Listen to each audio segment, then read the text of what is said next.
It just means it's shrinking later, after your body burns through easier fat stores. So if you're showing up, doing the work, and your stomach hasn't changed much yet, that's not failure. That's the process.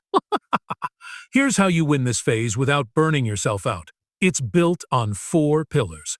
You lift weights 3 times per week, so your body burns fat, not muscle. You eat a clear protein source at every meal, so hunger doesn't control you. You walk enough to hit 8,000 plus steps per day because it burns calories without wrecking your recovery. You track your morning body weight and aim to lose about a pound per week, so emotion doesn't drive decisions. This initial stage is about momentum. It's about stacking clean, repeatable days. The biggest danger here isn't doing too little, it's quitting too early because your eyes lie to you. That's why progress photos matter. Not to obsess over your stomach, but to see the changes happening everywhere else while your belly catches up.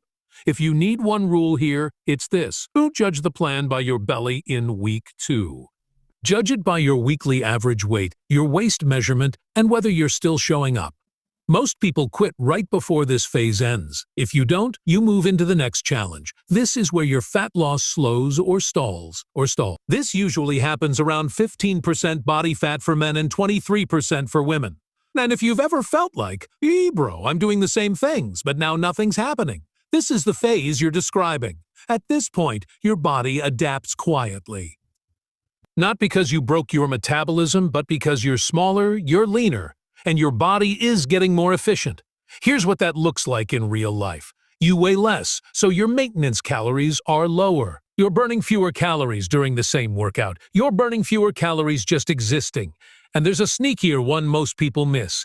Your NEAT drops. That's your unconscious movement. How much you pace, fidget, stand, take the long way, move your hands when you talk. When you diet, your body tries to protect you by making you move less without you noticing. Then hunger gets louder. Not because you're weak, but because your appetite hormones shift. Your brain starts scanning for quick calories. You can do everything right and suddenly food feels like it's all you think about. So if you're in this phase and you feel hungrier, a little flatter, and more irritated, congratulations. You're not failing. You're lean enough that your body is finally pushing back. This isn't a motivation problem. It's biology. Now here's the trap. Most people panic. They slash calories harder. They pile on cardio. They push until burnout. And yes, you might force the scale down for a week, but you'll also crank up stress, wreck your recovery, and make the stall worse. In 2026, you don't need to do that. The smarter move is controlled adjustment. First, you tighten your measurement. Not your effort, your measurement. Because here progress is slow enough that your memory can lie to you. So you track your morning scale weight and look at the weekly average, not one random day. You measure your waist the same way each week. You keep training performance in mind. Then you adjust in this order. Your steps increase from 8,000 to 10 to 12,000 per day. Your training moves from 3 to 4 days per week, and your calories are tracked, not guessed. A simple starting point is your body weight in pounds multiplied by 10 to 12 calories. It's not perfect, but it gives you a real target instead of vibes. And here's the rule nobody wants to hear for this phase. You don't need a bigger deficit, you need a consistent deficit. That means you stop accidentally eating back the calories you earned. You stop turning weekends into a reset button. You stop letting one stressful day turn into a 3-day spiral. Food quality matters more now. Protein stays high so you don't lose muscle and you don't stay starving.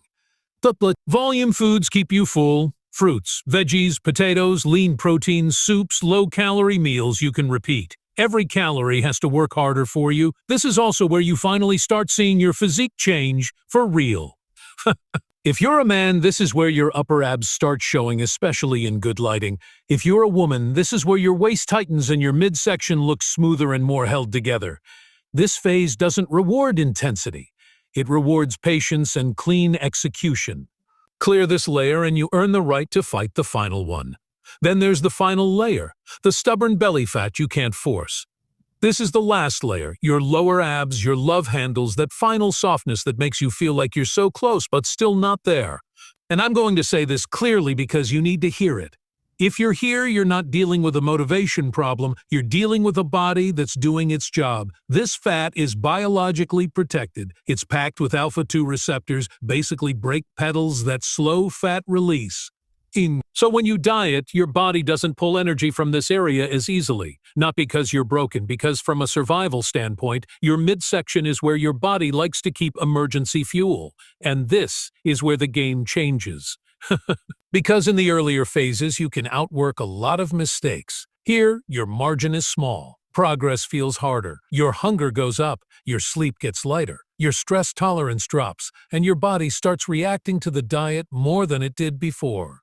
And here's what most people misread, and it's the reason they self-sabotage. Water retention goes up. Your belly can look worse day to day. You wake up and it's softer. You eat a salty meal and it looks like you gained fat overnight. You have one rough night of sleep and your waist looks thicker. That's not fat gain, that's cortisol. High stress plus low calories plus hard training plus poor sleep equals water held around your midsection. So, you look puffier even while you're losing fat underneath. And if you don't understand that, you'll do the dumbest thing possible. You'll push harder.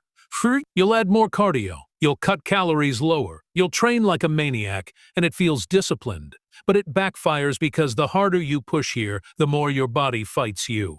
Your training quality drops, your recovery tanks, your cravings get violent, your sleep gets worse, your water retention increases, and you end up looking worse while working harder. So what do you do instead? You get strategic. First, you stop judging your belly day to day.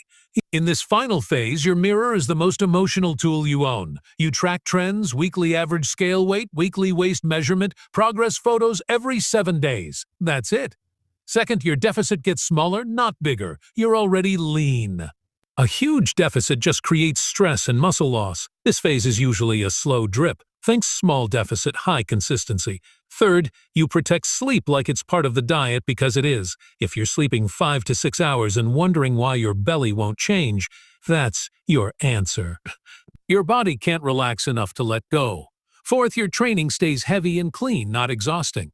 This is not the time for endless failure sets and destroyed workouts. You lift to keep muscle. You leave the gym feeling like you could have done a little more, because recovery is the bottleneck now. And this leads to the secret weapon of this final phase. Here's the hard truth. This last layer is optional. Not everyone needs it. Not everyone should chase it. If getting that last 2 to 4% leanness turns you into an anxious, starving, irritable version of yourself, it's not worth it. Sometimes the smartest move is to maintain. Build muscle, live your life, and come back later from a stronger body and a calmer mind. Because leanness only matters if you can maintain it. Your belly fat isn't stubborn because you're broken. It's stubborn because it's strategic. The first phase responds to habits. The second responds to structure. The final phase responds to patience and stress control. The people who succeed don't rush. They don't panic. Don't panic. They don't